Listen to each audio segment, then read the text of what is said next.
దూడ ఈడి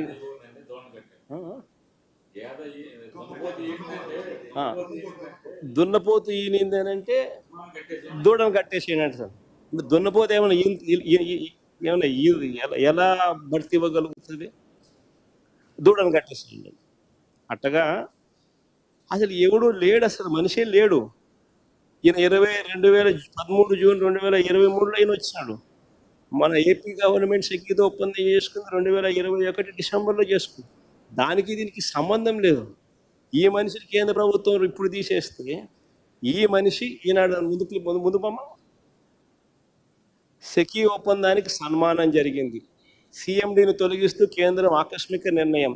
జగన్ ప్రభుత్వంతో ఒప్పందంపై వచ్చిన ఆరోపణలే పరోక్ష కారణం. అసలు వీళ్ళు మనుషులేనా? వీళ్ళు ఏమన్నా మాఫియా రాజ్యం ఇది. ఈనాడు, ఒక ఆంధ్రజ్యోతి, ఒక TV5, ఒక చంద్రబాబు. ఇది ఒక పేపర్లో వీళ్ళంతా ఒక మీడియా అని చెప్పుకునేదాన్ని సిగ్గుపడాలి వీళ్ళంతా.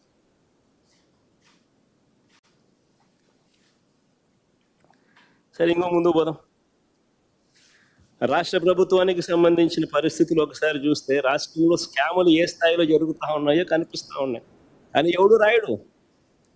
ఈనాడులో కనపడదు, ఆంధ్రజ్యోతిలో కనపడవు ఈ స్కాములు. TV5లలో అంతకన్నా చూపించారు. ఇంకా స్కాములు ముందుకు పోదాం. ఇంకా స్కాములు ముందుకు పోతే ఉర్సా అంట, ఊరు పేరు లేని ఉర్సా. ఎప్పుడన్నా పేరు విన్నారా? ఉర్సా అనే సంస్థ అంట. ఊరు పేరు లేని సంస్థకు విశాఖపట్నంలో రూపాయికి ఇడ్లీ వస్తుందో లేదో తెలియదు, కానీ రూపాయికి ఉర్సాకు 3,000 కోట్ల రూపాయలు భూములు ఇస్తున్నారు. దాని క్యాబినెట్ క్లియర్ చేసాం. ఈ మనిషి నారా లోకేష్కి స్నేహితుడు.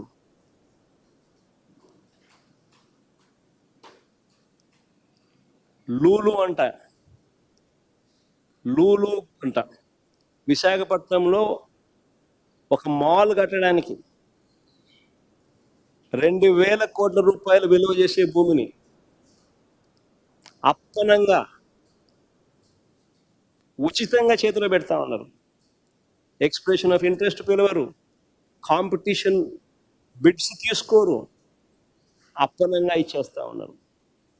కానీ ఈనాడు రాయదు, ఆంధ్రజ్యోతి చూపదు, TV5 అంతకన్నా చూపు.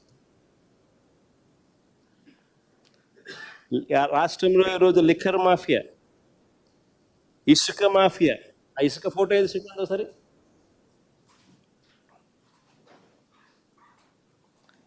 ఈరోజు రాష్ట్రంలో లిక్కర్ మాఫియా, ఇసుక మాఫియా, మట్టి మాఫియా, క్వార్ట్స్, సిలికా, మైనింగ్ స్కాములు, ఇలాంటివి ఎన్నెన్నో. ఇసుక ఒకసారి చూడండి, ఒకసారి మీరే.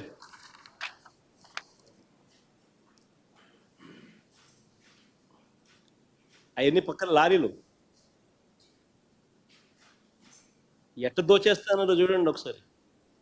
రాష్ట్ర ప్రభుత్వానికి రూపాయి ఆదాయం రావడంలో, మా ప్రభుత్వంలో రాష్ట్ర ప్రభుత్వానికి 750 కోట్లు ఖజానాకు ఆదాయం వచ్చి రూపాయి రావడంలో రాష్ట్ర ప్రభుత్వానికి ఆదాయం ఈ మాదిరిగా దోచేస్తాను.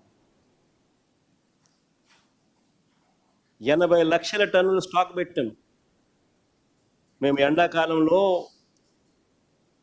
వర్షాకాలం వస్తుంది కదా అని ఎండాకాలంలో స్టాక్ చేసి నిల్వ చేసినాం. చంద్రబాబు నాయుడు ప్రభుత్వం వస్తేనే 2 నెలల్లో 80 లక్షల టన్నులు స్వీప్ చేసేసిన.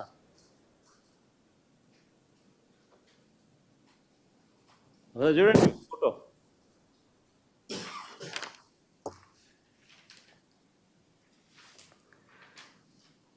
ఈ స్కాములన్నింటికీ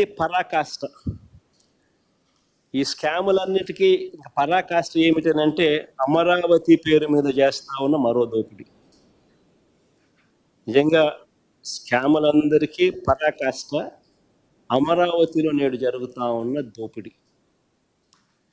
అమరావతి టెండర్లు చూస్తే ఇదే అమరావతిలో 2018లో కూడా టెండర్లు పిలిచినారు. ఇదే అమరావతిలో కూడా 2018లో టెండర్లు పిలిచినారు.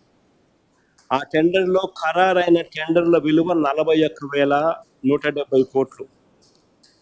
ఇందులో 5,587 కోట్లు చంద్రబాబు నాయుడు గారు గతంలోనే పూర్తి చేసిన పనులు.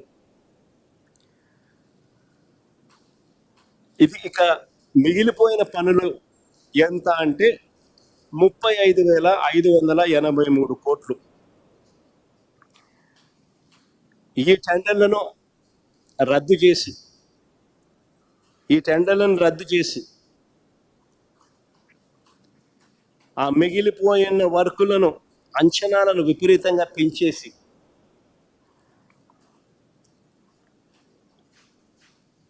విపరీతంగా దోపిడీ చేస్తా ఉన్నారు.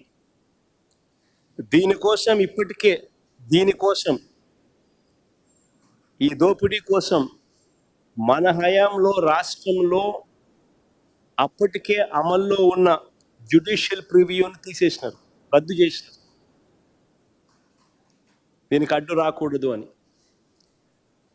రాష్ట్రంలో అప్పటికే అమల్లో ఉన్న రివర్స్ టెండరింగ్ ప్రాసెస్ అంటే రివర్స్ ఆక్షన్ను రద్దు చేసేసినారు.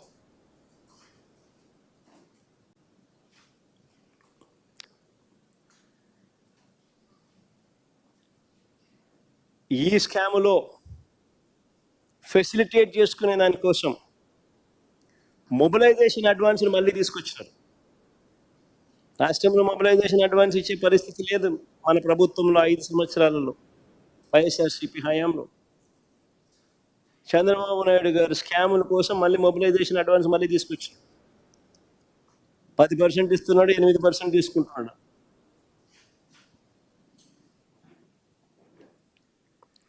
ఐకానిక్ టవర్ల పేరిట 5 బిల్డింగులు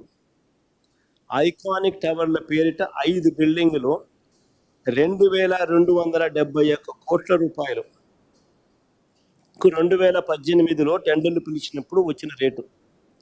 2018లో 5 ఐకానిక్ టవర్ల పేరిట 2018లో ఈయన టెండర్లు పిలిచినప్పుడు వచ్చిన రేటు 2,271 కోట్ల రూపాయలు 2018లో. ఇప్పుడు మిగిలిపోయిన పనులు అయ్యే బిల్డింగ్లే.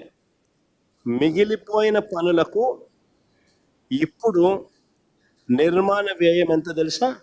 4,668 కోట్లు. అంటే 2018తో పోలిస్తే 2,417 కోట్ల రూపాయలు అధికంగా 105% escalation. 105% escalation. Hindu paper clipping, మళ్ళా వేరే పేపర్ పెడితే బాగుండదు కదా. నిరంతరం ఈయనకు పనులు జరుగుతూ ఉండాలి, నిరంతరం వాళ్ళు బిల్లులు ఇస్తూ ఉండాలి, నిరంతరం వాళ్ళు డబ్బులు ఈయనకి వెనకిస్తూ ఉండాలి. ఇది నిరంతరం జరుగుతూ ఉండాలి. హైదరాబాద్లో ఈ మధ్యకాలంలో కేసీఆర్ కట్టాడు 8,58,000 ఎస్ఎఫ్టీలు. కేసీఆర్ కట్టిన సచివాలయం సెక్రటేరియట్, అక్కడ కూడా అన్ని హెచ్ఓడీస్ అక్కడ షిఫ్ట్ అయినాయి. అన్ని హెచ్ఓడీస్ అక్కడ కూడా షిఫ్ట్ అయినాయి. 8,58,000 ఎస్ఎఫ్టీ 616 కోట్ల రూపాయలతో కేసీఆర్ ఈ మధ్యకాలంలోనే అడగట్టాడు. సెక్రటేరియట్తో పాటు మొత్తం హెచ్ఓడీస్ అన్నీ కూడా అక్కడ షిఫ్ట్ అయినాయి. మరి నేను అడుగుతా ఉన్నా, 8,58,000 అంటే సరేలే పోనీలే, 6 లక్షలు కాకపోతే 8,58,000 పెడతా ఉన్నాడు, సరేలే పోనీలే అనుకోవచ్చు. కానీ 53,57,000 ఎస్ఎఫ్టీ ఏంది స్వామి?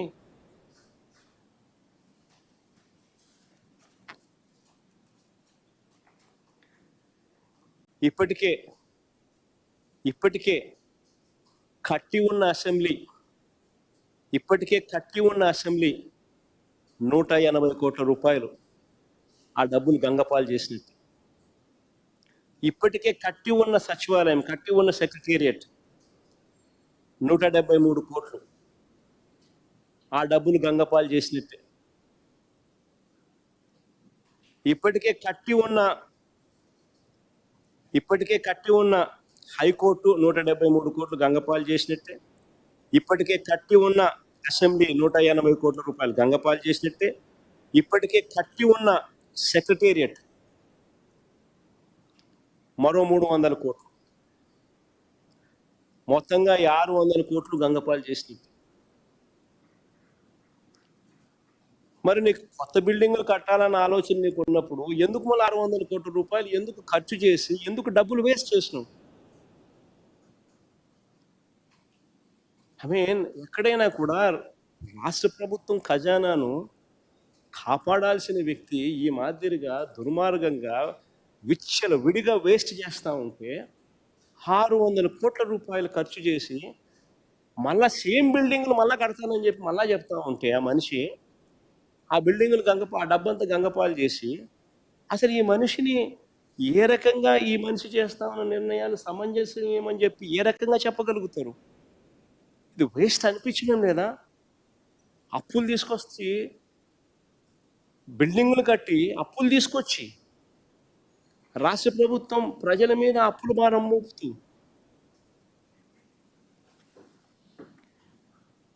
ఆశ్చర్యం కలిగించే విషయం నిజంగా.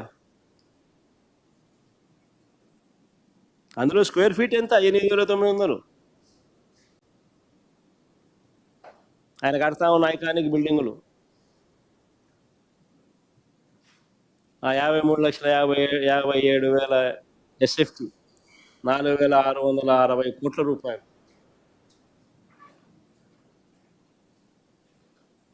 సాధారణంగా స్క్వేర్ ఫీట్కు 4,000 రూపాయలు కన పెడితే హైదరాబాద్లో కానీ బెంగళూరులో కానీ ఎక్కడైనా కూడా 5 స్టార్ లాబీస్తో కూడిన అపార్ట్మెంట్స్ దొరుకుతాయి.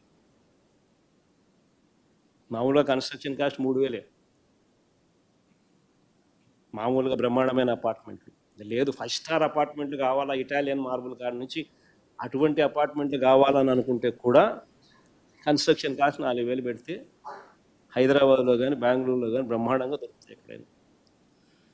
మరి ఇది ఏమి రేట్లు? ఇవి కళ్ళు జదుగుతా ఈ రేట్లు చూస్తూ ఉంటే. ఇంకొక అడుగు ముందుకేస్తాం. అమరావతిలో రోడ్ల నిర్మాణం 4 లేన్ ఎన్హెచ్ టెండర్లు ఇవి 4 లేన్